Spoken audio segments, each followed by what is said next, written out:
और बाहर रोटियां दो दे ओए ना तो मेरे नंबर जमी नो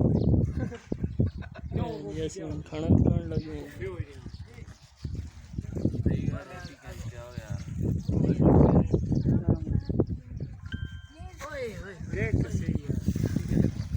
यार पैसे खर्चा करने यार ही नहीं अक्सर जगह ऐसी आ जल्दी है ना जब पैसे की कीमत ही कोई नहीं है।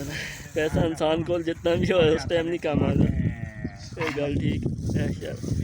ए जी कावा बनेगा जी। कावा खेदा इस टाइम में जड़ा कावा है ना असल सोने दी मानत देख रहे कावे दे बारे में कोई एक्सपीरियंस जी। कावा बड़ी दुनिया दी कावे दे बारे में कोई जरा कावे दे बारे नहीं मड़ी अपनी और ही कोई हाल सा इस दिन नींबू भी वाह जी वाह। अंडा पराठा पराठे कावा कावा कावे दी इस टाइम कीमत जड़ी है ना 10,000 रुपए कप है माशाल्लाह जी। यार वो कप काट के ਅਸੀਂ ਇਸ ਟਾਈਮ लंच कर रहे हैं जी। काड़ा क्या चीज़ कटोरे होते हैं कटोरे की बात है।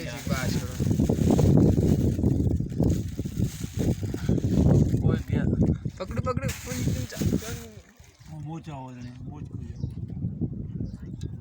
ये जो ये कीते जा के सुबह की चलो जी चलो कावा पाओ। कावा ज़्यादा ना पियो मैं एक कप पिए उसके बाद जे सुना है तो फिर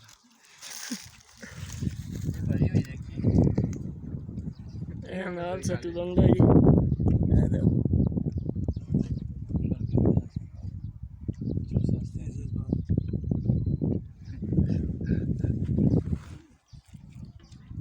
भाई इसको चलो खाना खा गए खाओ तुसी खा रहे से ने इस टाइम पता कोई नहीं पराठे।